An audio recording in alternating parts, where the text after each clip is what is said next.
Supreme Rice. Since the 1930s, supporting Louisiana farmers and communities throughout Louisiana. To find out more, go to supremerice.com.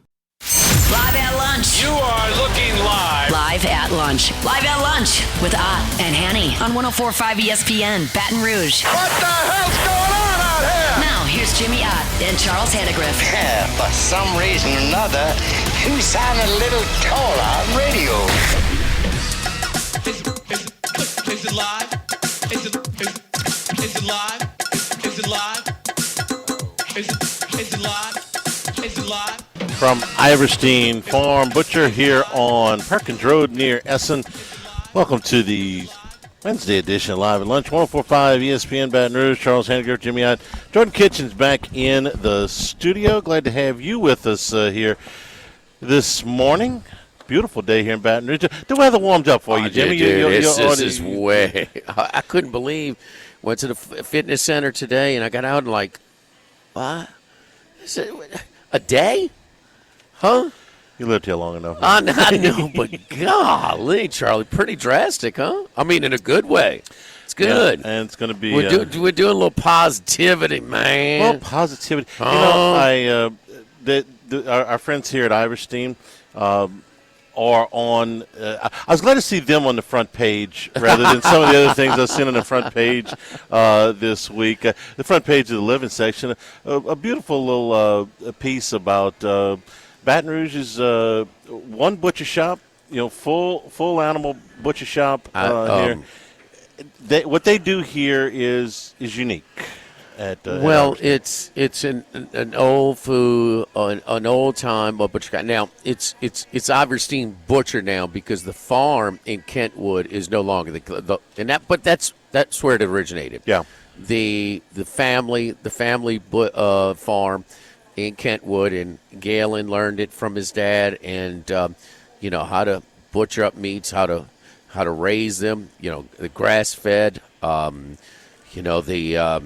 It's just a little bit cleaner, a little bit healthier for you. And I started with Galen on his location right next to my buddy Fleabag at Pets Plaza on Perkins, but much closer to College. And it was Pets Plaza. Okay, he deals with pets. I got it. Yeah, that's my boy, Michael Hackett. I mean, affectionate. Got it. So, but they were right next to him. So anyway, but I did. We did some stuff. Then he did a few sandwiches there a little bit, but just kind of the meat. Everybody wants the fillets, the ribeyes and stuff. But there's a lot more there. So they take the bones and make their own stock, and they put it in quarts so you can take it home. So you don't have to do some of your own stocks. A little bit of a shortcut for you.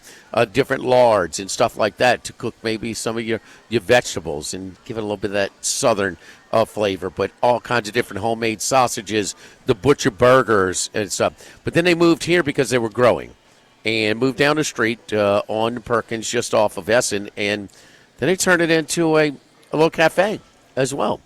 We got roasted chicken, we got greens, we've got green beans in different sides, rolls, and so you can get one of their custom burgers or sandwiches like the Cuban they did for the diners, drives, and drive-throughs. Yes. Big Guy Fieri, and so gave him. I don't know if you saw that, but it was glowing review. So, I mean, just a cool atmosphere. It's locally owned and operated. The service is good. So you come in for the butcher shop. The butcher burgers are awesome. I get those all the time over here.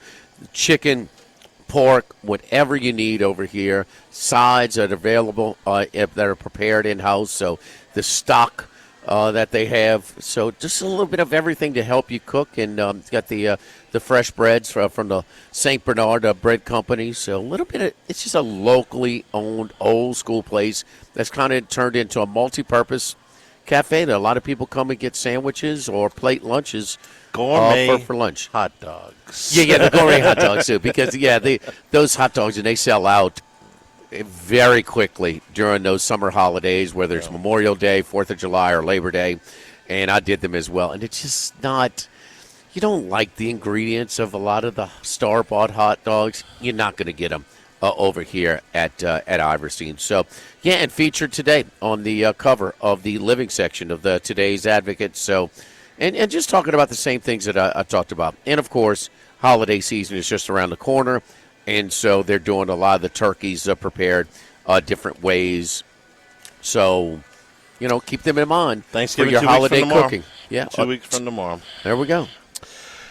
Frank Wilson on the SEC teleconference this morning with a little bit of football news. Whit Weeks is going to be at practice today. They're going to see if they can. Yeah, he called it a pivotal day at practice for him, which I took to mean they're going to see if he can plant and cut on this thing. Can he change directions? Because he's been, as I understand it, he's been running, but the plant and cut is the part that they haven't gotten to yet. So I can't even begin to tell you how big of a difference he would make on Saturday for two reasons.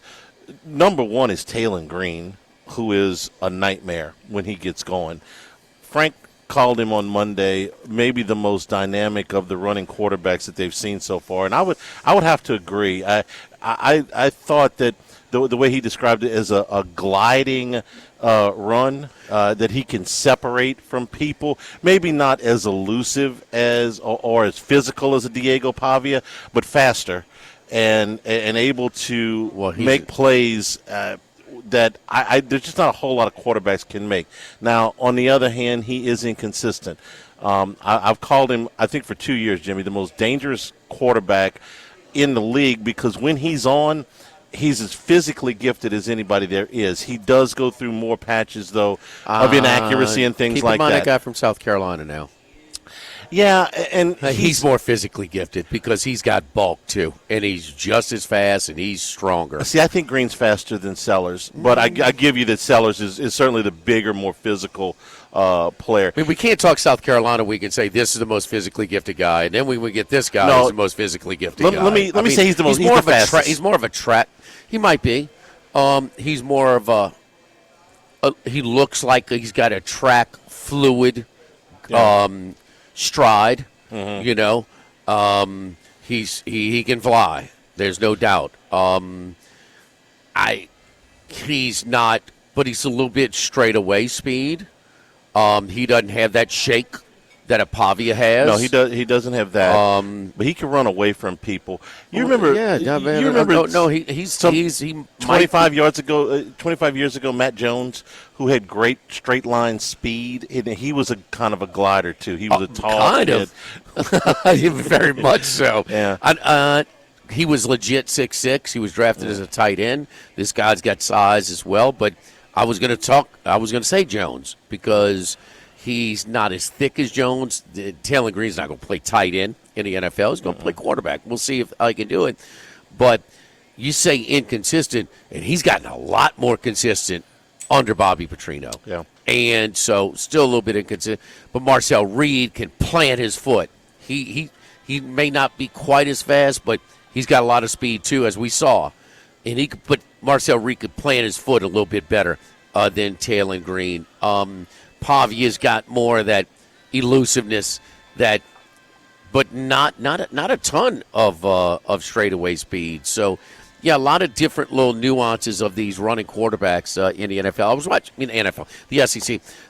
It's now kind of the NFL light, but the SEC network was doing their top 5 rushing attacks in the SEC. Just a little countdown, just kind of content thinking. All 5 had running quarterbacks. It was not the top running quarterbacks. It was top rushing attacks in the SEC. And, of course, they talk about Texas A&M as one of them, but I think the top one. But, yeah, Arkansas was in that top 5 as well. And he's dangerous, bro. He is dangerous, but not the elusiveness, not the of a Pavia, not the bulk of Sellers at South Carolina, but probably the fastest. What's their rushing numbers? How do they compare of those 3? And Marcel Reed as well. Of the 3 of them in the Southeastern Conference, the top running quarterback is Green by, about 50 yards. How many does he have? Over Pavia. Green's got 107 rushes for 650 yards. 107 rushes. Yeah, just a little over, just an eyelash over 6 yards per carry. Pavia's got 117 for about five and a quarter, just a little over 600 yards of total rushing. Pavia's got 7 touchdowns and Green's got 6, so very similar numbers there. Trinidad Chambliss has 434 yards. He's the next highest quarterback in rushing, and Reed is just Reed actually averages more yards per carry than Chambliss, but he has fewer because they've got one less game. You count the sack yardage in there? Yeah, because I don't have it without. Sellers is only 158. Yeah, he's got sacked so much because his offensive line has been so bad. I don't have it without the sacks. I'd have to do it by hand. 158 and 3D. Mateer is another good runner. Mateer, and he's become more of a runner since he's come back because he doesn't trust his hand as much. 308 and 4 TDs. Yeah, just 3 yards a carry, though. He's been sacked more times as well than Green or Pavia. And maybe he's got the best play designer of the Green. Yeah. Petrino can still. Big start back. But he can still call plays. Yeah, he's a good play designer. He's been very, very good. So LSU just had so much problems with running quarterbacks through multiple coordinators, really, that Green is what scares you this year. Well, this is the year. This is a different personnel. Not as bad as Milroe last year. They kept Sellers in check. Sellers, they bottled up. Sellers didn't have much of any room to run. LSU's defense, I think, is worn down. Pavia ran on him at some really key times. And Reed didn't beat him as bad as he did a year ago in College Station, but he also made a couple of runs. Oh, Reed beat him. Yeah, he beat him. Was a big factor with his legs, all over the place. So that's what concerns you. So the second thing about Whit Weeks potentially coming back is the emotional lift. You've seen him on the sidelines. He's one of the leaders on this team. He's wanted to play. He's almost begged to play. And, hey, you know what? Sorry, we'd love to have you play, but you're not healthy enough to play, and you can't just let. I thought Frank did a good job of describing that on Monday. We can't just let the emotion of game day overcome the fact that you didn't practice all week and you're not ready to go. This week, maybe though. Okay, if he can go today and he can go tomorrow, then maybe they have him on the field, and that would be a big pick me up for LSU. I think both the physical of they got to have somebody can account for Taylor Green, and then they got the emotional part of it. Well, you don't know where this team is as far Frank's coaching hard. Yeah. Frank's connected to the players. They certainly played against Alabama, but getting excited to play Alabama, getting excited to play Arkansas are two different things. Everything's been going great, and you have questionable enthusiasm to play Arkansas. So what are you going to have when they come in here? And the presence of a guy like Week, but Frank, it means a lot to Frank, and a lot of times a team is a reflection of their coach. So I think that keeps them in it. If Kelly was still here, we'd be wondering hard if this team was going to show up. But because of that, gives you more confidence that they will. Weeks also, he cares, and so him being suited up would be. He's one of their leaders, and both vocal and, leading by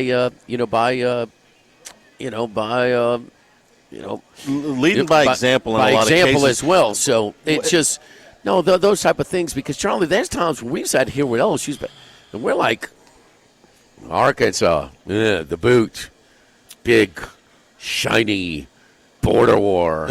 You really. We tease a little bit with Les right now, but it's just it doesn't get our juices flowing a lot of times. You are a 5-4 team whose season has been wrecked to the point where you had to fire the coach and half the damn administration, it seems like. and you are playing a 2-7 team at 11:45 in the morning. Yeah, this one in the annals of Tiger Stadium history. And Rabelais on with us today. He did a book, 100 Years of Death Valley. Okay, makes a wonderful Christmas gift. This ain't making the list. Okay, unless one of these guys throws for 8 touchdown passes or somebody runs for 350 yards. This one's not making the list. This one is you gotta want it. And they come out there, 11:45, and there's 60,000 people in the stands. And there could be tons of empty seats. Yeah, I mean, I'm saying 60. I don't know. Might be 75. Might be 55. I don't know. The weather's supposed to be good, so that helps you a little bit. But this is not those a big, things have an impact. Yes, on these type absolutely. Of if it was raining, yeah, I'd be scared to death that the stadium would be no. full. The A&M weather would be rough. But 11:45, they don't get a whole.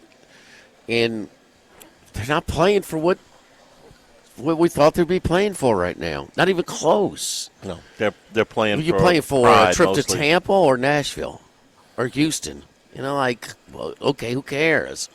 I mean, really? No, I don't think that's really it's just it's a pride thing. And the one thing that the fans have is that you're not sitting back and like, man, I think it needs to get worse before it gets better. I think actually, who else could they fire? A loss, they may make a move. Yeah, we kind of like that in basketball. Yeah, but I mean now they've fired everybody that they can fire. No, that's what I'm saying. No, so you're behind Frank, and you're behind a team. Right, there's no. I mean, you're not pulling from to lose. That's how the equation is. They're not going to get a draft choice. No, but have you not had people say, man, I'm kind of almost pulling from to lose because they. When you're ready to have the coach out, that's happened. Because it's got to get worse before it can get better. Right. But that's the one thing, the interim, you make the move. No, you don't have to do it. Arkansas was hosting Notre Dame for the first time in the history, playing Notre Dame for the first time. And they were stuck between man, we're excited to go to the Notre Dame game, and we're boycotting the team. Ohio State last year in a playoff game. Boycotted. The team that won the national championship? Is that Ohio State? Okay. Yes. So, it is what it is. But that it's possible. You don't think with LSU, who was top 5 after the Clemson game, who was being thrown all the bouquet, this might be the best team in the country. And for a few weeks, don't give up on LSU. They're still really good. And to be playing for the boot? You need all those things. You need the good weather. You need a wet weeks. You need Frank. You need them to be a reflection of their team. So you need to have made a move to get that team behind you.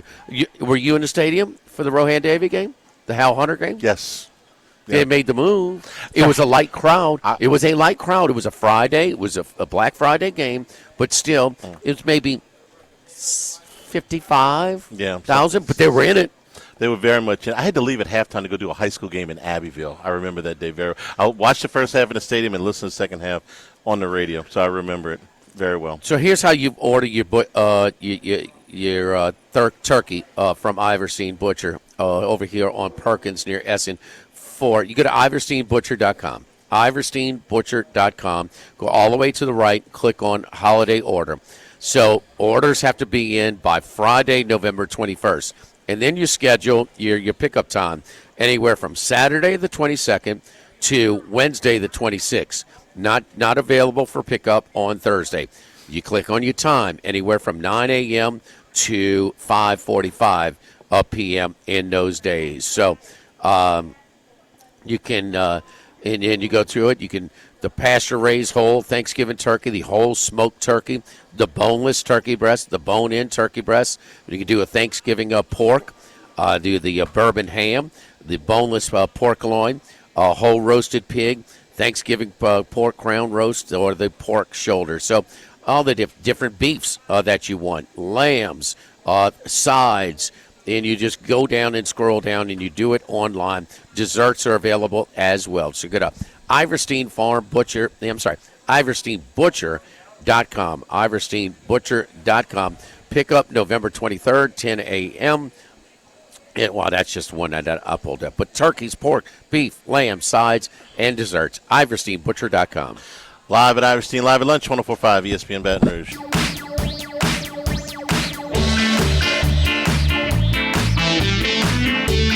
Live at lunch with Ott and Hanny. Remember that you can always get this show on demand, 1045ESPN.com and LouisianaSports.net. That's brought to you by Supreme Rice, supporting our Louisiana farmers since the 1930s. Go to SupremeRice.com. Jimmy, I know you've gotten a lot of questions about this. So have I, and it's been a topic in the last 24 hours, so let's get to it. BetOnline has instilled Nick Saban as a favorite to be LSU's next coach. He is 2-1 or plus 200 in what I'm looking at right now. It may be updated, with Lane Kiffin second, Joe Brady third, Clark Lee fourth, and Dan Lanning fifth. This has got a lot of people stirred up, excited, interested, whatever. This is your corner of the store. Tell me everything you know about when these books put up these lines. Well, there's a difference between the initial odds that they put up and then what has been bet to this point. How long has BetOnline had these posted? Since the job came open, since Kelly was fired. I think he was fired. The 26th, the 27th, 26th. Basically. Okay. Yeah, let's say they put him up the next day, the 27th. 7th. Yeah. We're looking at 2.5 weeks now. Yeah, about. Now this is part of the market affecting the odds. Okay. All right. So I can't. What was his initial odds? Was he 75-1? No, he was shorter than that. Well, this is Moscona's got the one where he said that Saban has surpassed Joe Brady as the favorite to land in Baton Rouge, going from 75-1 all the way to 2-1. I never saw 75-1. If he put it down there, he saw it somewhere. Yeah, could have been from and another. And he talks book. about how the Ryan Silverfield for the Arkansas job has surpassed James Franklin as the favorite. And I think that thing happened when Lashley got his contract extension. But yeah. But Summerall has surpassed Dillingham as the favorite. My point is the betting market is more accurate than the initial odds. Everybody says that Vegas put on. Vegas doesn't put these odds out. Vegas doesn't put odds like they barely put out NFL draft odds. They are not putting up they'll put up the first pick to be in the NFL draft. But they don't put out coaching odds. You can't find any, Circa, Caesar's Palace. This is all offshore. All offshore. There's none of these available on the mobile sites, which were way more extensive in their betting options. I mean, it's a big talk about, all the props as we get in a lot of the players because they're easier to manipulate and people are getting in trouble right now. But they're popular as well, way more popular with the younger bettor than more of the established bettors. But they are popular, and the props are not going away. Okay, I can tell you that they want to take one game and make a 16 parlay out of it. We're in a minority of just betting games these days. But I would put more emphasis on the odds today than the original odds. And these offshore books like BetOnline, like Bovada, and some others who have serious limits, by the way, on these bets. I mean, I know I bet on under 500. I know the max I could get down on a prop when it was during the pandemic. It was Mike Gundy made some political comments, and there was conversation about him being if he was going to survive or not. Mm-hmm. And knowing that he was an alum, he was successful, that he was, I bet $100 was the max I could get down. Yeah. So if you get down 500, that's a lot. Yeah. All right. But the original odds, they're really bad on these. Really bad on these. But the betting public, as maybe some intel from somebody gives me more emphasis. So if he's 2-1 on October 27th, I'm not putting as much emphasis as I am now on 2.5 weeks later. Yeah. For instance, Dillingham was the favorite. Summerall surpassed him. Give me Summerall versus Dillingham all day. Ryan Silverfield from Memphis has passed up James Franklin as a favorite for Arkansas. Give me Silverfield all day over Franklin, ahead up. Lane Kiffin has passed up Drinkowitz as a favorite for Florida. I would take Kiffin versus Drinkowitz in that one. So my point is, now, I'd like to bet the no, which is not available on this, but I would lay minus 260 that Saban's not going to be the head coach. Yeah, well, only one person's cashing on the yes. Okay, yes, I get it. Yeah, but it's one-way traffic. Yeah. They're not even offering a no. All right, so two quick things here. Number one, if anybody thinks that somebody that is in the know went and put six figures on this to shift these odds, that's not accurate. Wait, what's that now? If somebody thinks that, somebody in the know went and put six figures on Nick Saban, they're not getting that. I mean, that's not accurate. Unless you've got not an illegal book they don't answer the phone anymore. They have these sites. But these type of sites still have to have serious limits on them. Right. And nobody's getting down six figures on the next coach. This is not happening. I'm putting it out there because we do this every day, okay? We have to understand the general public thinks Vegas knows something. We say that this on is not games. Vegas. Right, exactly. First of all. That's the point I'm trying to make, okay? This is not a deal where a huge bet comes in and moves a line on a football game. That's not what this is, okay? This is market-driven, but it's not some one guy that knows. The coaching search and the odds the offshore books put out are some of the, I would say, the least accurate of all of the things that they put out. If they're like last night, damn, Kentucky's getting 6 points from against Louisville. I fell for that. I mean, Kentucky's getting 6 points. Well, it was a stinky line, and it was a Super Bowl. Did you hear the crowd when they would make a three? Yeah. I mean, it was deafening. It was their Super Bowl last night. I had Louisville last night on the Otter Lights. Anyway, those are more like, okay, there's a reason. Okay, there's a reason. Yeah. The stinking line. Wait, there's a reason. Yeah. They have this team, ranked higher. This is not the same thing. Okay. These are completely and different. That's the point I wanted completely to make. different. This is something to entertain. Wait, I could bet on that? It was like, man, let me get an account there. Let me do that. Yeah. It might fish things, and it's a little bit of conversation started. How often do we cite Bet Online? Almost never. Never. Almost But we are now. Yeah. So that's why they do it. Okay. Last thing, and it's real simple. This means a little, a lot, nothing at all. Very little. Okay. Very little. Now I'll give you my read on Saban in the press box. He came in from Lubbock to the Alabama game. He does not always come from game day straight to Bryant-Denny.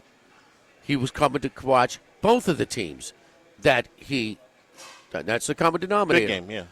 When he came through, Charlie, he wasn't chit-chatting. He was going to get in position to watch the game. Yeah. Just no, I'm just telling you. No, it was not this, hey, how you doing? Hey, no, it was. Is he ever like that? I've seen him a little bit.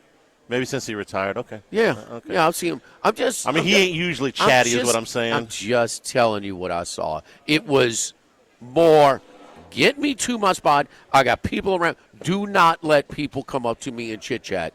What was it? It was coached. It was so deliberate. I'm just saying. Okay. But we're watching everything. do I think he's going to be a coach? Hell no. Do I think they talk to him? Hell yeah. Then they should. They're not doing their job if they haven't. Don't forget our friends at Legacy Title. Chad Reynolds, Legacy Title for all of your real estate closings. 296-0060, full-service title company servicing all of South Louisiana. Fast, friendly, professional services, which you get when you call our friends at Legacy Title. Ashley Donald, Mariana Haynes, Adrian Galata, Michael Platt, Natalie and Bradford Smith, buying, building, refinancing. Nobody chooses but you. Choose Chad Reynolds at Legacy Title, 296-0060. Live at Iverstein, live at lunch, 104.5 ESPN Baton Rouge.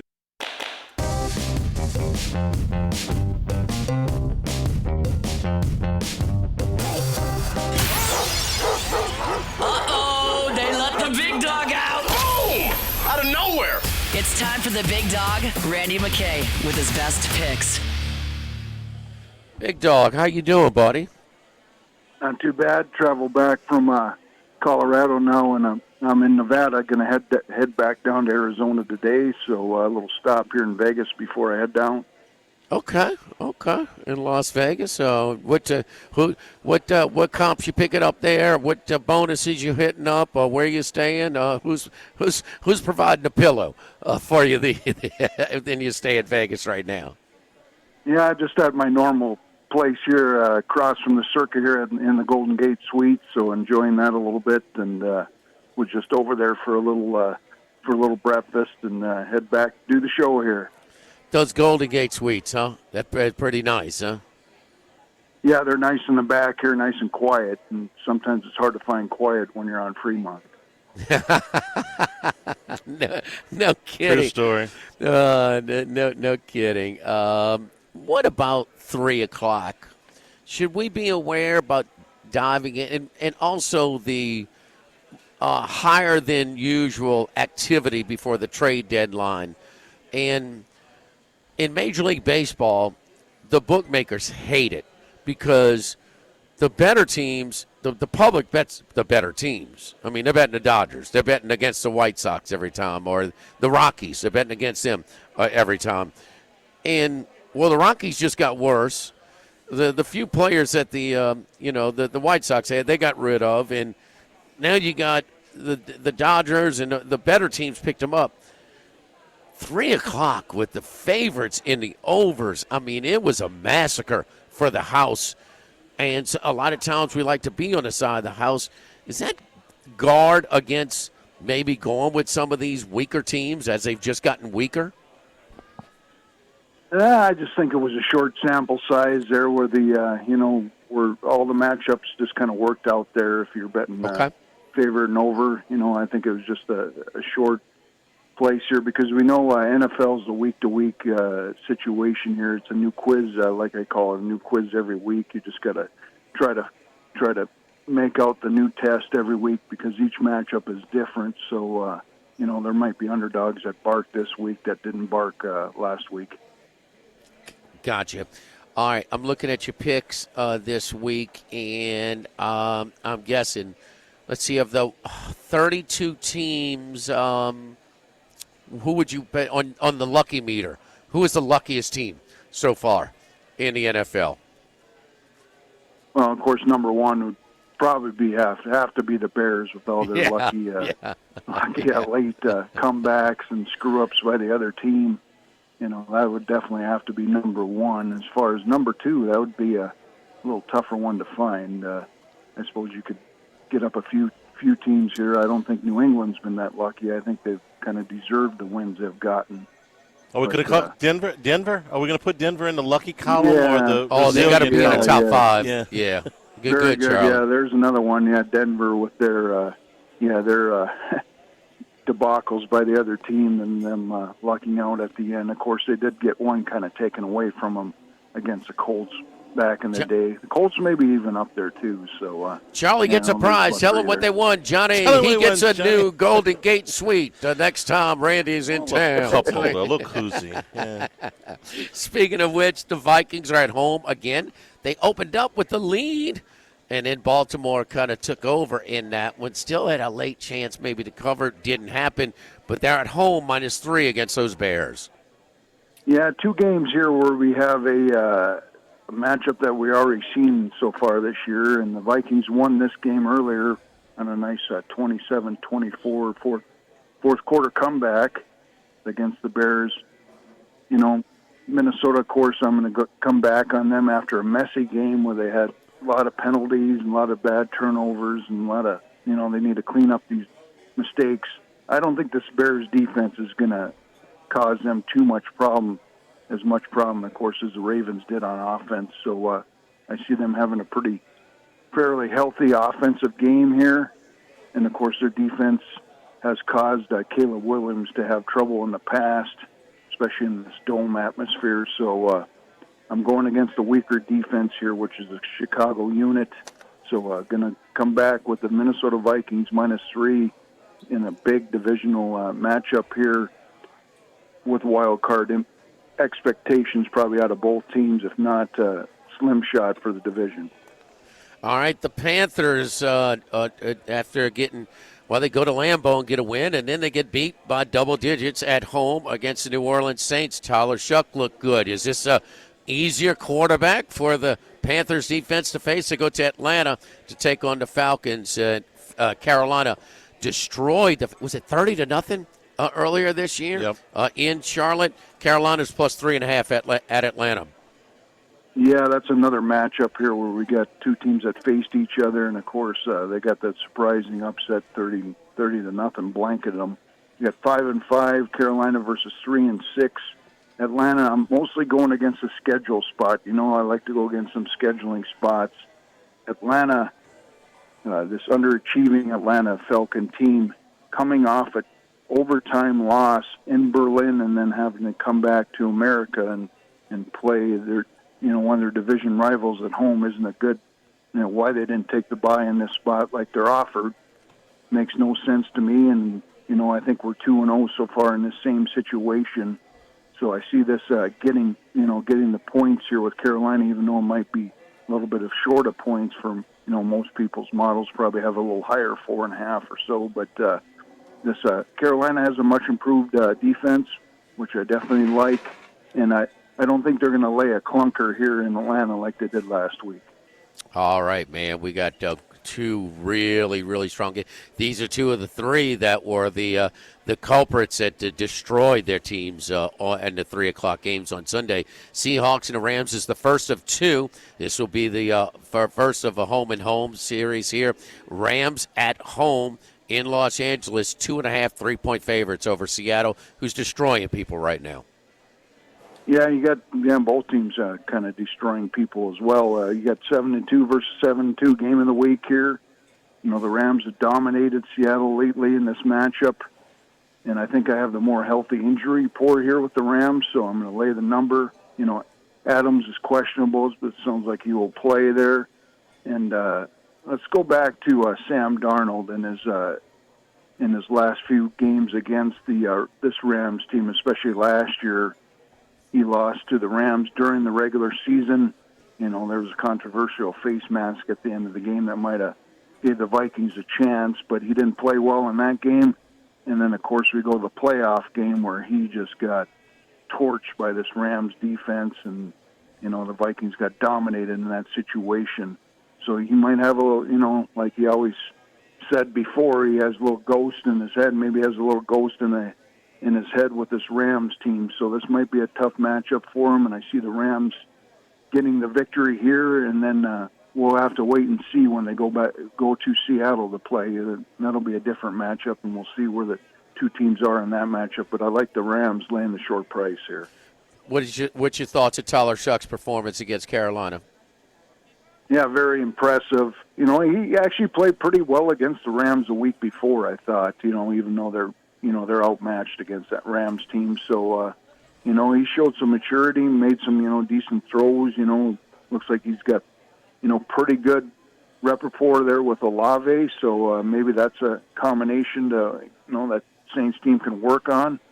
And, of course, it was real good for your most losses or our most losses bets here on the Titans and then the Jets winning too. So the Titans are minus 150 to have the most losses. Randy, I'm curious, when a team like the Giants loses a young quarterback who's only got a handful of starts in Jackson Dart, and they start a guy who's got a ton of starts in the league but has been all over the place in Jameis Winston, what does that do to what you think about a game? I always like to think about how many points is a certain guy worth, a quarterback, from Jackson Dart today to Jameis Winston, who's going to start Sunday. Yeah, and this line's really been ping-ponging around from 7.5 now down to 7 with the Jameis news. So that's very interesting. The Giants have played hard, even though they've lost some tough games this year. They've been, real impressive, and of course, this week they're getting the new coach bump that sometimes we see in the markets, and that's what they're getting. As far as I think this team will play hard throughout the whole season here. You'll see some good efforts, but that with their schedule, I don't know if I see any wins really on it. Even this Green Bay team. I told people that I was not real high on this team all year, and I'm glad I'm done with them in Survivor. and they might burn some people again this week. So this could be a very more closer game than what the market shows right now. Randy, Jackson Dart was the favorite to win Rookie of the Year. The receiver from Tampa Bay, Tyler Warren from the Colts, are the second and third choice. But now he gets knocked out. They don't win. He's got 2 wins. He's going to miss another start. They might sit him a little bit lower. What would you do with people with Jackson Dart Rookie of the Year tickets right now? Well, there's no way to really recoup that, or I don't think there's any way to hedge off. What do you think that of his chances now? Yeah, I think I would think they're pretty much gone. But then you gotta look at the voters. Do the voters, and will the organization even put them in there? At the end of the season when they have such a bad record, we'll have to wait and see on that, because I think that's one of the reasons maybe Dayball got fired, because he was putting too much at risk with all those run plays and stuff at the end of the game. So, we'll have to wait and see whether the organization. But I wouldn't try to chase any losses on that Jackson. One more quick one, Randy, before we're up against a break. But I've got Rams to win the division bets. But if I were to look to hedge, would you take Seattle plus 35, or would you take a direct order? Seattle first, Rams second, 49ers third, and Arizona fourth. I'm tempted to hedge a little bit with that. Yeah, that's probably a little better odds at that one. I would probably go that way as far as taking the That's four what I want to hear. That's what I want to hear, my man. I feel very good about Arizona finishing last. I can tell you that. That's what I'm saying. I mean, so how's San Francisco with all their injuries going to finish? Catch one of these two. Yeah. So plus 250 as opposed to plus 35. Randy, follow Randy on Twitter at RR39. Again, always a pleasure, brother. We'll talk to you and maybe get some updates in some of the picks you have on Sunday. Good luck, buddy. Yeah, awesome, guys. Thank you, and good luck, everybody out there. All right, don't forget our friends at Dana Brown at the law offices of O.C. Brown, your law firm for a lifetime. 343-1111. They're doing some secession work for me right now. Did some work when I got into an accident before. Charlie's had different. We even had to get Charlie to go over and be a witness signee, get his autograph over at Dana Brown at the law offices of O.C. Brown.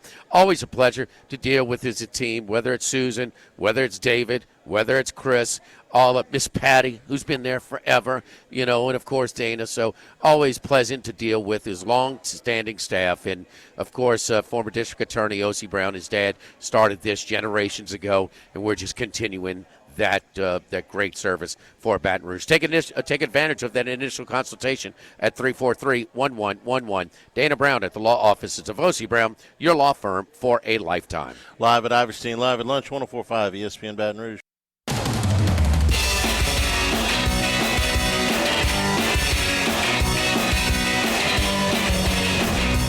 Live at lunch with Ott and Hanny. One other thing that came out of the teleconference this morning with Frank Wilson, the SEC teleconference, is that Michael Van Buren is willing to burn his red shirt. If he plays in 2 of the last 3 games, he's going to use up his red shirt. And I only bring it up because so many things have changed since he signed with LSU. They're going to change coaches. He has no idea what his role might be next year. And people with starting quarterback experience in the SEC are pretty valuable these days. If he just told LSU to go fly a kite and said, I'm burning it. If I'm Frank, I wouldn't burn his red shirt. Well, I'm sorry. They're gonna. I disagree with that. They're good. No. I think it's an incredibly unselfish move on his part to do that, because another year as a starting quarterback. That's your kid, somewhere. Charlie. Come on. No, I mean, does he have a chance to play? I'm giving him credit. Does he have a chance to play? Yeah. No, I'm talking about in the future. Oh, yeah, don't absolutely. Don't burn him. Absolutely. Don't burn a year. We'll revisit the topic when we come back. Here at Iverstein, live at lunch, 104.5. Enjoying the finer things in life is his forte. Let's bring in Scott Rabelais from The Advocate. And return here at Iverstein Butcher here on Perkins, just off of Essen. Scott, hold on. Before we do that, we remind everybody that we do a game day sausage over here every week at Iverstein Butcher. And this week, Charlie, in tribute, playing the Hogs, it's a Couchon de Lait sausage. pork sausage with roasted apples with a hard apple cider. It's available Thursday through Saturday, and a little sage as well, Thursday through Saturday. So tomorrow through Saturday here at Iverstein Butcher. Of course, you can order your holiday stuff at iversteinbutcher.com, iversteinbutcher.com. Orders need to be placed anywhere from now until Friday the 21st. And you set up your pickup times Saturday the 22nd through Wednesday the 26th, anywhere from 10 a.m. to 5:45 in the evening. Scott Rabelais can have some of that before he hauls the boot in on Saturday. That's his job, to place the boot. Do you want to bring him in on this conversation about burning the red shirt off? Yeah, we can start there. You want to teleconference? Okay, hold on. I want to start by saying we have a feature on Iverstein Butcher in our paper today in the living section. And it's on our website, we led the show with it. Oh, very good. Very good. So we saw it. It was a very nice, very nice piece that was done on Iverstein. Yeah, really cool. All right, so it was kind of a little short story at the end of the hour, but we wanted to expound on it. Michael Van Buren, according to Frank Wilson, has told them that he intends to play. If he plays in 2 of the last 3 games of this season, he will burn his red shirt. Essentially, that is the 2028 season that he would be they'd be holding that for. I think it's incredibly unselfish. I think that I could certainly make a case that, look, the 2028 season, whatever that may hold for Michael Van Buren, wherever that may hold it, will be a lot more valuable than playing in a reserve role for the end of the season for LSU. So I think it's an unselfish thing, but I would have understood if he'd have said, hey, look, man, I came here under a different coach, and you know what? I got to look out for me. Rab, what do you think? I think these are always very individual decisions, and these kids work really hard, and they train, they sacrifice, and a lot of them are making NIL money now, like Garrett Nussmeier is. But it is up to him. I mean, obviously, we remember Garrett Nussmeier choosing not to play in the Texas Bowl in 2021 because he wanted to preserve that extra year, that he's using right now, right? And Michael Van Buren wants to play. That's the competitor, and he wants to play. I would completely understand if he didn't, because obviously we have no idea if he's going to be on the roster next year, if the new coaching staff will like him or not. He's the starting quarterback. He transfers somewhere else. But obviously he wants to compete and show that he can play. And obviously, certainly, I thought he might try to find the middle path. Try to play against Arkansas, maybe even start. I kind of get the impression, Frank, that Garrett's going to start. I think it's a bad move. He's not even starting. One of the 2 games would be Western Kentucky. I mean, he has some ability. He has done some good things. I mean, he can move a little bit, and he's got a decent arm. He has the physical tools to be a quarterback, if not in the SEC Power 4.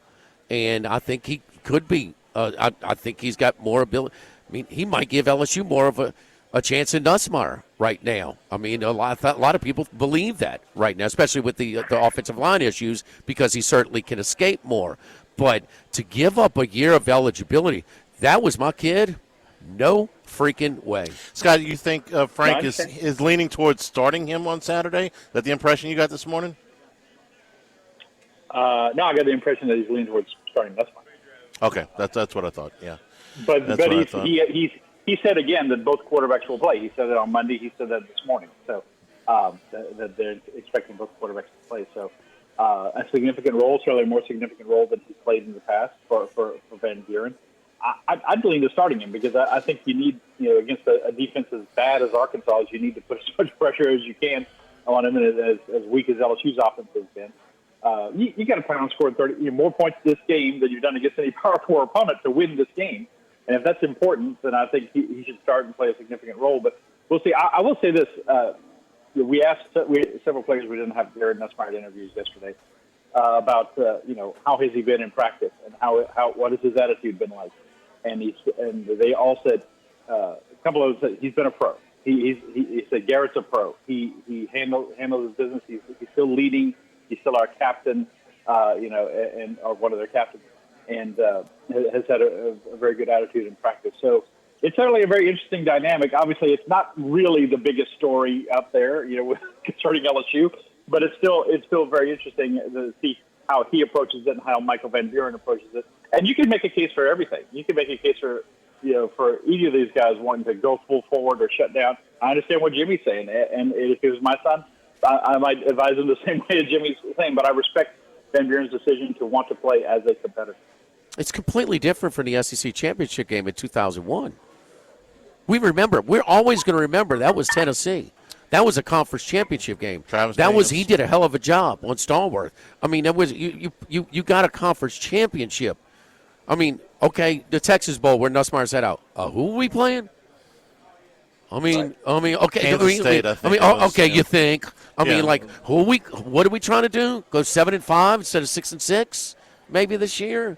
I would understand. Speaking of scoring all those points, Scott, Richard Dixon came up with a sobering stat on the podcast last night. By the way, Handicast Film Study, you can go see it on YouTube. LSU scored 23 touchdowns this season, the team. 23 touchdowns. I know. Wait, 8 of them against Southeastern. Oh, crap. Yeah. 15 outside of yes, 15 touchdowns outside of the Southeastern game. When you talk about a grand total. Sobering. Damian Ramos, one of the players we talked to yesterday, he's got almost all the records now for most field goals, most points scored by a kicker and stuff like that. The one he doesn't have, he's 8 shy of Colt David for the most extra points in his career. Is he going to have an opportunity to make 9 more extra points? I'm not exactly sure. So I think Burrow, I'm not exactly sure. I think Burrow and the 19 team, they scored 15 touchdowns in the first half against Oklahoma. Well, he had 60 touchdown passes. Okay, I'm well aware. You can start there. No, Scott, Jimmy was being a little facetious there, but it was a lot. Yeah, Charlie's new at this. Thank you, Scott. Right. Well, some of these stats have been so dramatic that you never know. Scott, what your thought? You wrote a column on this earlier this week about everything that's happened since Brian Kelly was fired. I'm almost using my air quotes now, fired, because the idea that Brian Kelly wasn't fired is as ludicrous as it sounds saying it out loud. But with a few days to digest the latest on this, how much damage do you think has been done to the LSU brand? Significant. I mean, someone sent me a column. My son's father-in-law last night sent me a column. Blake Doppelmayr, a friend of mine who's a columnist for USA Today, wrote saying LSU is a bunch of buffoons and Louisiana people are a bunch of buffoons. So, and Blake's not somebody who just runs around blasting people every day. He's someone who's a little more tempered. But yeah, it's tremendous. And at a time when in the last couple of years, LSU's brand has been tremendously successful with Jaden Daniels and Angel Reese and Olivia Dunn and nobody's college brand is better. Yeah, nobody's college brand is better. I mean, we're talking about brand. We're not talking about on field Ohio State right now, whatever. Nobody's brand, right. Not close. And so this is it's tremendously bad, and obviously. The biggest thing, of course, is how does it impact the coaching search. I still think there is time for LSU to thread the needle and find a good coach and get someone will want this job. Someone will definitely want this job, and I think a quality coach will still want this job. But it really hurts. And I'm from here. You guys, I cover LSU. I cannot be a fan. I don't own a stitch of LSU clothing. I don't have an LSU sticker on my car. I'm not a fan, but I did go to LSU, and I am from Baton Rouge. And I've lived my whole life in this state, and it pains me when people think of us this way. And it's like, can't we ever just get our act together and just act in a normal way? Even by Louisiana standards, normal. And it seems like it's just every time you turn around, it's like, okay, what's going to happen next? Are we going to find out that Verge Osbury is a robot or something like that? Are the aliens are actually controlling Jeff Landry's movements? I don't know. I just every time we turn around, it's something else, and it's just it's they're always, in my opinion, people nationally are always looking for a reason to make fun of Louisiana anyway. They love to come down here and have fun at Mardi Gras or a Super Bowl or something like that, but the rest of the time they enjoy laughing at us and how backwards we are, and just giving them ammunition is just bad for everybody. LSU has not punched back on the public relations side of this lawsuit of Kelly yet. When the president bumbled the athletic director's, whatever you want to call it, coup, they went back and corrected that pretty quick, okay? So now you just got this story out there that Brian Kelly is being fired for cause, and nobody knows what the cause is, that they're looking to not pay the buyout, and all you're hearing is from the other side of this. It doesn't appear that LSU has a legal leg to stand on from what we know. What we don't know is what we don't know. They wouldn't have put this out there if they didn't think they had a case, I don't think. So what is their case, Scott? What is LSU's case for firing Brian Kelly, even though they said they didn't, and for not paying him this contract? What is their case here? Their case is they don't want to pay all the money. Yeah, that's you know what? I don't want to pay all my bills either, but otherwise they turn the lights out. So I don't get what their case is. I really don't. And if there's I keep hearing from the LSU. The LSU never does anything wrong crowd is, well, they've got this and they got this. Well, okay, if you do, then where is it? Because otherwise you're getting clobbered in the court of public opinion here. Yeah, if you want to say it's because of some personal, and I don't know how you guys want to go with this, but some personal behavior off the field, or if you want to say it's because of the way he handled the Greg Brooks situation. Those things are baked in by this point, right? That doesn't fly, really. I mean, you knew what you had with Brian Kelly. With that, people bring up all the time the kid that went up on the scissor lift at Notre Dame who died at practice in the high wind. All these things are baked in with Brian Kelly at this point. If he had beaten Texas A&M, he would still be the coach today, even if they lost this past week. Even if they lost to Alabama this week, right? I mean, we are in agreement of that. He would if they had upset Texas A&M, he would be the coach. So it's not that. It's all. It appears to be. It's just all tactics to try to. They made the offer of $25 million. Made the offer of $30 million. Kelly supposedly countered back with $43 million. There's a number there. There's a magic number where they're going to settle. I was talking our Wilson Alexander, who's stayed on top of this as well as anybody. He doesn't think it's going to go to court. Neither side wants discovery and things like that, right? To be dragged out to years, and Kelly wants his money. We think there's a magic number there, but as a lawyer friend of mine who I spoke to about this yesterday said, is it worth it for LSU to be dragged through the mud like this to save, let's say $10 million? Let's just say to get it to $40 million, a nice round. The press likes the nice round number. To save $14 million. Is it really worth all that?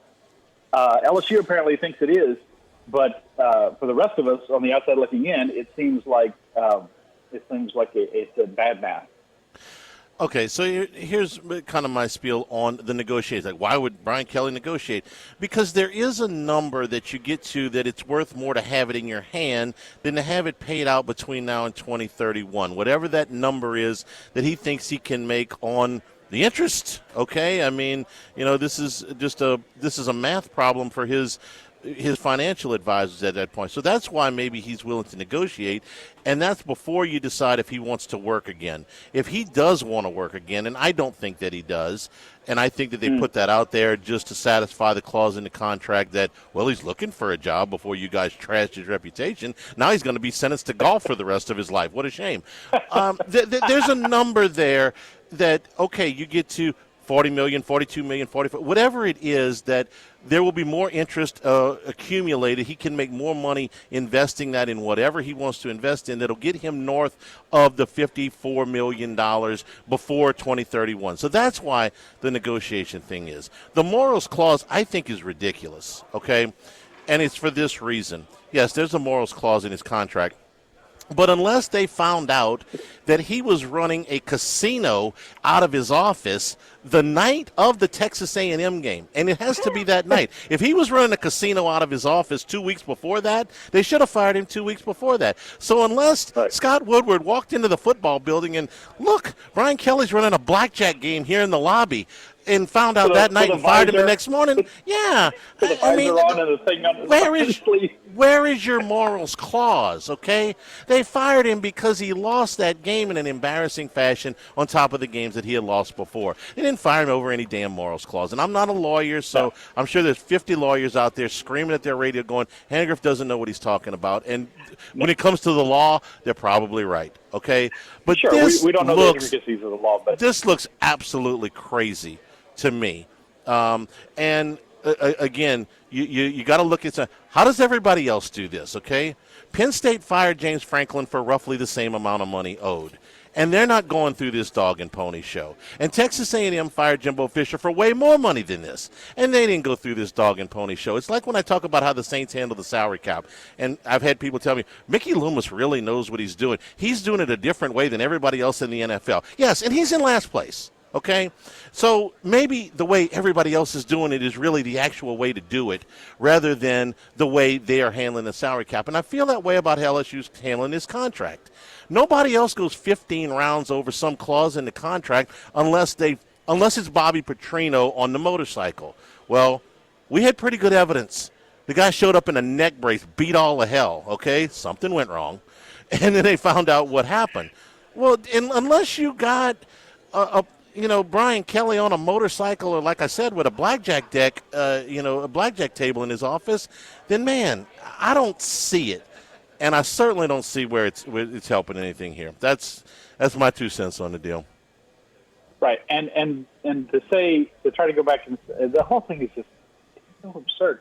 You go back and say Scott Woodward didn't have the authority to fire him because he's making more money than $250,000.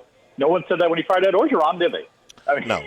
All Kelly's secretary has to do is say, "Look at the guy who was just here before my client.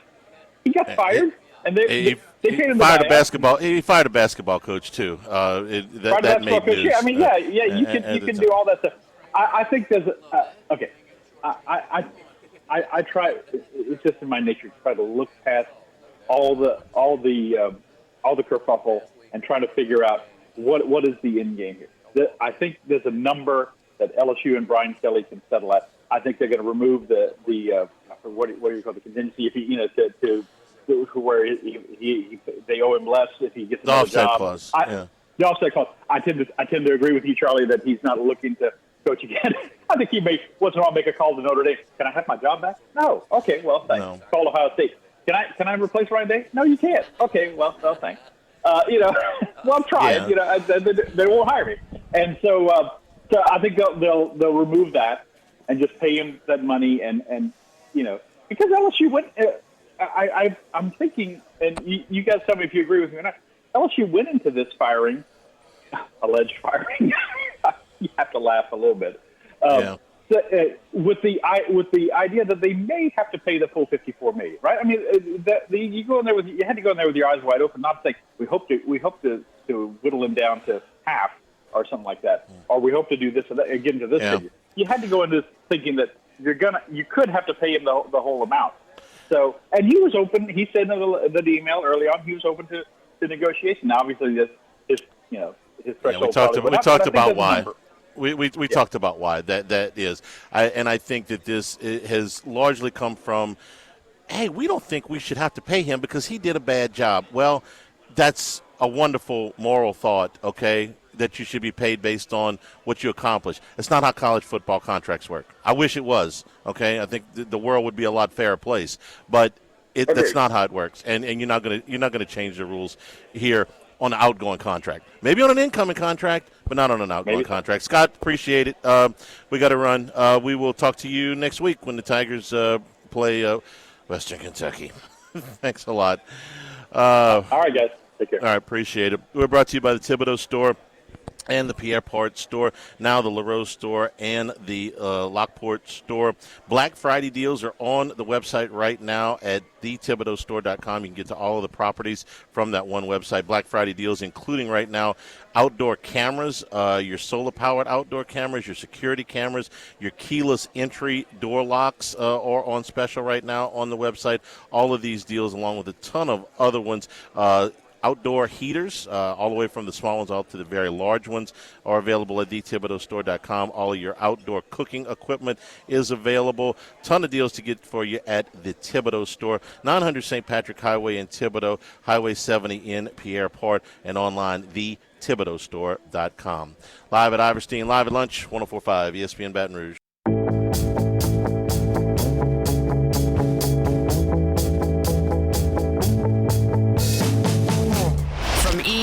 North to south, but we're heading west. It's Wes Reynolds from VSiN. Hey, Wes. First of all, how you doing, sir? Another win for the fighting Abbas, Fernando. I mean, and how about it? I swear, I looked at that thing. I could not tell a million times, and finally somebody posted on Twitter, and it's so accurate. The guy just didn't his foot that was about to touch the line first, he just didn't levitate it. He was going to hit first, but the DB from Penn State pushed him and forced it up and kept it from hitting. He doesn't know what he's doing. He's trying to push him out of bounds, but that kept it from there and then his toe. I mean, it's the catch of the year, huh? Yeah, absolutely. My heart stopped beating about like 10 times in that sequence as I was watching that. But amazing catch by Cooper and amazing balance. And you know what? Quite frankly, a little bit of luck there for Indiana. Yeah. And sometimes you need that. And you know, I was saying a couple weeks ago, at some point they're going to get a scare, and it was last week in Happy Valley. And the fact that drive at the end, Mendoza gets sacked, by the way, on first down. So it's 2nd and 17, and you have no timeout. Yep. It's like, oh man, all hope is lost here. You're just, you got to find a way, and maybe you'll get bailed out on a PI or something. But Mendoza, despite the fact that the numbers were great, he was great late, and he had the Heisman moment. I'm not sure if they're going to give him the trophy like Gus Johnson said, but that certainly was the moment. That was the best moment, I think, of any of the candidates, even though he doesn't have the best numbers of the quarterbacks that he's likely to be competing against for that award in New York. He was great when he needed to be, and Indiana escaped first win in Happy Valley, first time in program history, back-to-back double-digit winning seasons, and, they're just ripping off milestones every single week. Heisman Trophy moment as far as winning a game, but, I mean, Wes, you're a golf handicapper. And you're on 18 and you got to, or maybe on 17, you just got to go bogey or par bogey. I mean, you don't have to hit birdies, to get to the playoff. I don't see how, and the other thing is, against a team that's still looking for a Power 4 win in mid-November. The Ohio State, the Big Ten championship game, if form holds, it's an award, it's a team award also. How is the losing quarterback going to win the Heisman Trophy? Exactly. Coming out of that game. I think that's how it's going to set up. And I do think if these teams win, and just handle their business, I think it's going to be 1 versus 2 again, Indianapolis. Ohio State and Indiana is, as good of a season as A&M is having and what Alabama is certainly doing. I think you're probably going to have 1 versus 2. And all the hype around that game being 1 versus 2 with 2 undefeated teams in the Big Ten, and it would work the same way if it was in the SEC with 2 undefeated teams 1-2. That just overwhelms everything and every other big game. So I think it probably is going to come down to that game in Indianapolis. It might be 1-3. It could be. I mean, A&M goes to Texas and beats them by 3 touchdowns. I mean, it could be 1. Especially if Texas beats Georgia this weekend. Well, then I would even add it, sure, but even not. I mean, if they could do it's close. And listen, Yeah. that was a big conversation last night. It is close between these two, and it should be. A&M's done, but A&M has missed, just like. And this is part of the super conferences where these the size of these conferences. Now, SMU gets to the conference championship game without playing Clemson, without playing Miami, without playing Notre Dame. I mean, come on, So A&M, the way it's fallen this year, they hadn't played Georgia, they hadn't played Ole Miss. They hadn't played, help me out, Alabama. So it's just the way it falls. They've played 4 teams, by the way, that have had their coaches fired. And that's just in conference play. Because Arkansas, Auburn, Florida, and the other one is escaping me, but I think that they played 4 teams.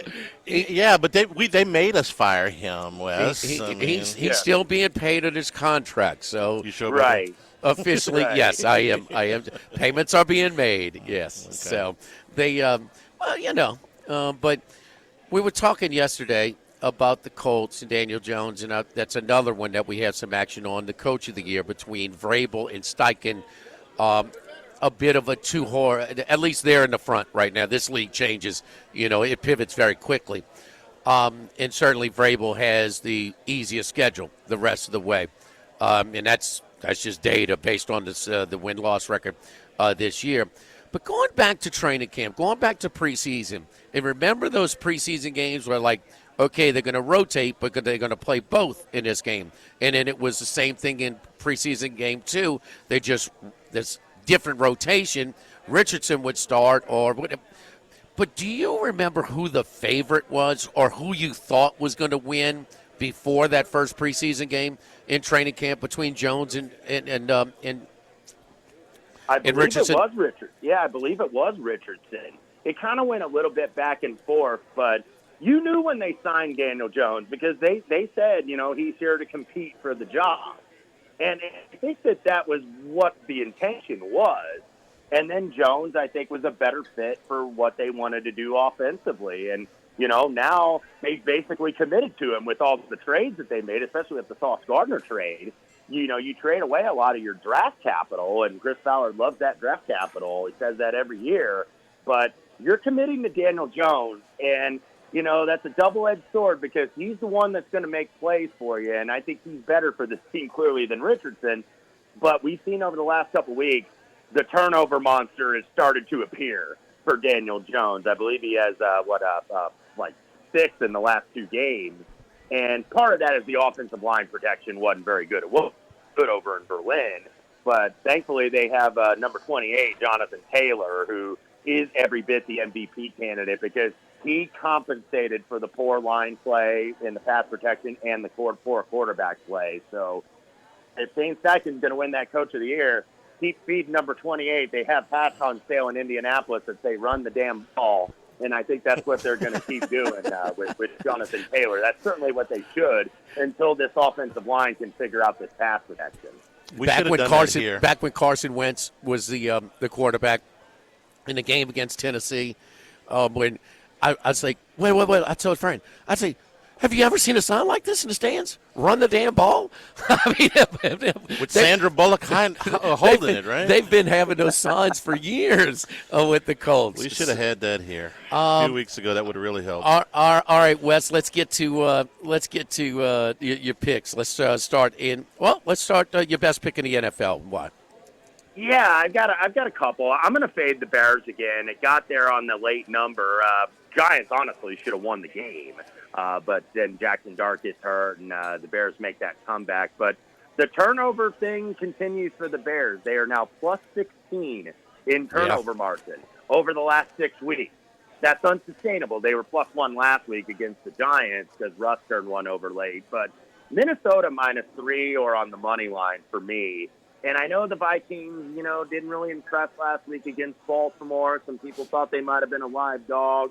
But that's just what you're going to get with a rookie quarterback like McCarthy. He's going to have peaks and valleys. The peak, of course, was 2 weeks ago in Detroit, and the valley was last week against Baltimore. But I do like Minnesota laying here, and then a couple other ones that I bet. A couple ugly underdogs, actually. One short and one big. Jacksonville Jaguars +3 against the Chargers. Jaguars had the most painful loss on the NFL slate last week, blowing that game against Houston. And then not only blowing the game, but blowing the covers. You got that big man touchdown on the final play of the game. But are we really sure that the Chargers are that good? I think that their record, they're a little bit inflated at 7-3. They still got some offensive line issues, even though they beat Pittsburgh comfortably. Justin Herbert still got sacked 5 times. And I'll buy on the bottom with the Jags, and I'm going to really buy on the bottom with this underdog.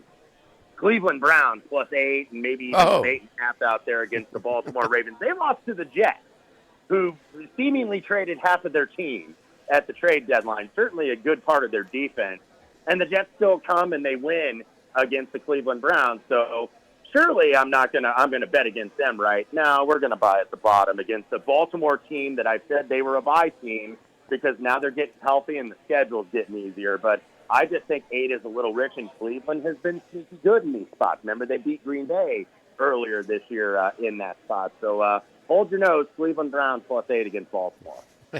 All right. What about college picks this week? Yeah, one big favorite, and we were talking about the college football playoff. Lay it with Notre Dame against Pitt. I think Notre Dame has been an absolute juggernaut. Like, they're not rated in the top 5 of the CFP, and they shouldn't be already with the 2 losses, but to me, I would power rate them number 5 in the country right now. And they've got the defense has improved from what it was earlier this year. It was a disaster under Chris Ash, but they've improved slowly but surely ever since that Arkansas game. I think that was kind of the turnaround of their season. So it's on the move, but I'm going to lay it with the Irish at Pittsburgh this week. And then one more, we'll give an SEC play. Not getting the best number now, but the Oklahoma Sooners going down to Bryant-Denny against Alabama. And I didn't get there +10.5 with LSU last week, but Alabama looked a little vulnerable at times. LSU just couldn't take advantage of it offensively, but LSU was getting stop after stop against that team, and I think Oklahoma can do the same. That's one of the best defenses in the country. So I'll take the Sooners +6. You may get a 7 reappearing on the weekend, though, as more of the public comes in on Alabama, but tough game for the Tide here. I think Oklahoma's getting a little overlooked. Busy night in college basketball last night. Your biggest takeaway? Yeah, Illinois, certainly a nice, impressive win over Texas Tech. Texas Tech, I think, got within the number at the end. But Illinois, even without one of the Ivicic twins, Big Z played, but Big T was out for Illinois. But I thought the Illini were really impressive. At the Big Ten, you could kind of see at the top a little bit that it's Purdue, it's Michigan, even though Michigan nail-biter over Wake Forest and then was impressed with Texas Tech. And then I got to say, you know, I grew up in the 80s just like you guys did when Louisville was one of the best programs in college basketball. Yeah. They're back to being one of the best programs in college basketball. Oh, that place was on fire last night. I mean, it was on fire. One of my favorite Louisville, Kentucky games was actually at Thompson Bowling. That I think was a regional final game or Sweet 16 game where Kentucky had the lead for most of the game and Louisville stormed back to beat them in the tournament game. But, yeah, the ACC, that was a big win for them. And 2 just misses last night. Florida State at Florida and Wake Forest, who had the lead down the stretch at Michigan. Couple of near misses. I think the ACC might be improved from what it was last year. Follow Wes on Twitter, X at Wes Reynolds 1. Good luck, Wes. We'll talk to you Wednesday. Thank you, buddy. You bet, guys. Thanks for having me. All right. How's the tri-tip po' boy and the focaccia, the rosemary focaccia from St. Bruno? Man, that is delicious. With the caramelized onions and the kind of the house-made aioli. Jalapeno mayo. Okay. Yeah. There we go. Mayo. But not overpowering spicy. No. Just to give it a little pop. So seasoned fries with it. Got a little kick to it now. Charlie! Yes, indeed. So, hey, don't forget, go to iversteinbutcher.com. iversteinbutcher.com. You can place your order until the Saturday before Thanksgiving. Orders till Saturday before, and then you could pick up. Orders till Friday before, and then pick up is Saturday until Wednesday. You can put your times anywhere from 9:45, 10 a.m. in the morning to 5:45 in the evening, Saturday to Wednesday. So turkeys, turkey breasts, hams, pork loins, pork crown roast, the whole roasting pig, so Thanksgiving pork shoulders, so prime standing rib roast, boneless prime rib, so you name it, we've got anything you need. Thanksgiving prime brisket that's trimmed, choice brisket, grass-fed brisket, so your holiday needs a rack of lamb, Charlie. We got it all for you here at Iverstein Butcher, Perkins Road, just off of Essen. Live at Iverstein, live at lunch, 104.5 ESPN Baton Rouge.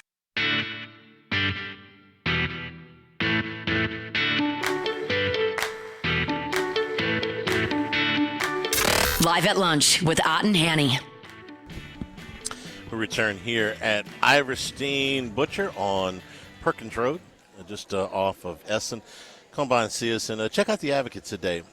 Wonderful story. It's a great article, yeah. and it's when they do pieces on them, it's always going to be just really, really complimentary, because the thing, if you knowing Galen in his operation for as long as I have, I mean, they don't skip any steps. I mean, they take a lot of pride in where the meats are sourced from. I mean, he doesn't have the farm anymore, Charlie, but he was getting the in the conditions that he wanted. There's certain conditions that will give you more quality, meats than others, and that's what he does. He finds, his chickens and the eggs from one source locally. A lot in Louisiana, in Mississippi. And the article talks about that, just how the details, attention to detail in every step of the way, that they really pay attention here at Iverstein Butcher. All right, the three big games last night in college basketball: Kentucky-Louisville, Texas Tech-Illinois, and Creighton-Gonzaga. Home team won in all three. Home team covered in all three. Although it got really close at the end. Ole Miss Memphis was a really good game. And I didn't see any of that. And I didn't see any of Florida and Florida State, which I know was a I know really it's good one game. tournament team, and I think it'll be two tournament teams. I didn't see Florida and Florida State. That was a very good spread that ended up being two. Florida State's they led with 10 minutes to go. Florida pulled away, and then Florida State's got a 3 to win it at the end, down 2. So really, Florida State's much improved. New coach. Wake Forest goes to they're way improved. They had about a 7-point lead with 3 minutes to go in Michigan. Now, it wasn't on campus, but it was in Detroit at the Little Caesars Dome, Charlie. Oh. But the home court was really valuable. I thought that was the biggest difference with in Champaign. Stojakovic's kid was a star last night. He did it all. He's a transfer from Stanford. They were running a lot of .4 with him. He's 6'7", but he had a key steal at the end. When they got the BS call, the flagrant one that made it a 3-point game, he blocked the perimeter 3. Yeah. He got to the line a lot. He was outstanding. He was really, really good. He was their star last night. It's only 3 games, but his season high with Illinois. And JT Toppin, who was he's carrying them. Runner-up for preseason player of the year in the country to Braden Smith, was phenomenal. Well, guess what? This night. is 3 games now, and it's not on this type of stage, but he is like 30 points a game, 15. He is nobody's got better numbers than him right now in college basketball. Averaging 33 and finishing at the rim with the left hand. He is a really skilled guy. He's great. He's great. But the team is, well, we'll see. They're well coached. They'll get better. I was watching Creighton and Gonzaga last night. So this is the last game of the night. It starts at 9:00, and on campus in Spokane. On campus, I took Creighton into points, 11.5.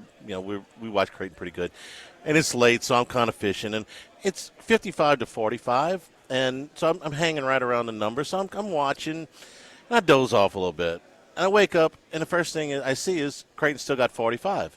I'm like, oh, I just dozed off for like a minute or two. I dozed off for 20 minutes, 7 minutes worth of real time or worth of game time, and Creighton went on a 21-0 run. Gonzaga went on a 21-0 run.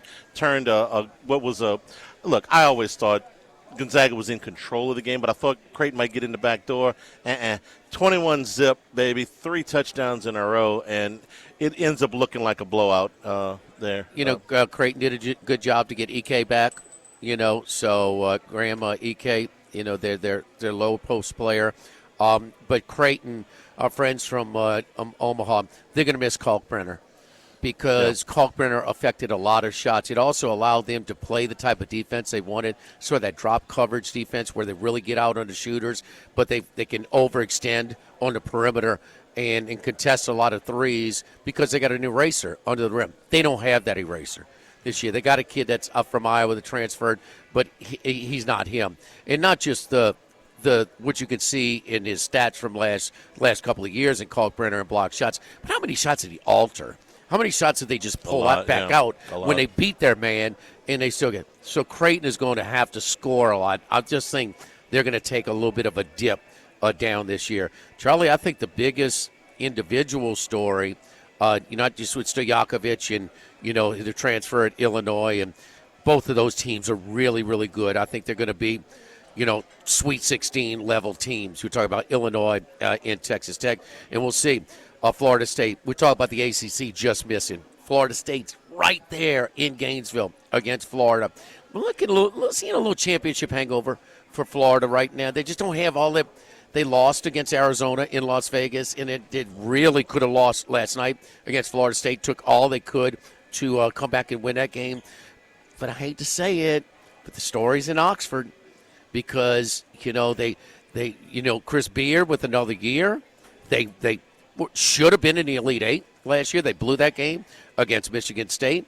But and got one of – when you get a star from Kansas and A.J. Storr, but he's not the guy, Charlie.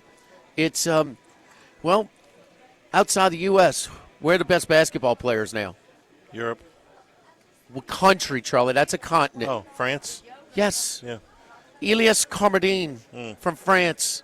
He was 11 of 14 from the field. Point guard, Charlie. 4 assists, 4 rebounds. I mean, he's really good. And he's old. So you get to one of these European seasoned French players. They're going to be really tough again. And we know they're well coached. Speaking of Florida and Florida's schedule, they're going to play Duke and UConn before Christmas. So that's fun. That's Why not? Pretty good. We'll take a break, come back, finish things up here at Iverstein, live at lunch, 104.5 ESPN Baton Rouge. Live at lunch with Ott and Hanny. Lamar Jackson absent from practice today. His status up in the air for this weekend.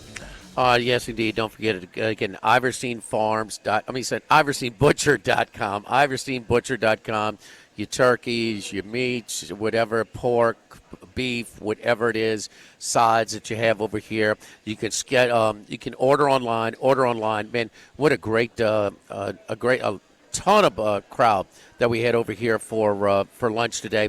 Don't forget we're on Perkins near Essen, Charlie. The tri-tip sandwich on the focaccia bread, the rosemary focaccia, was outstanding today here at Iverstein.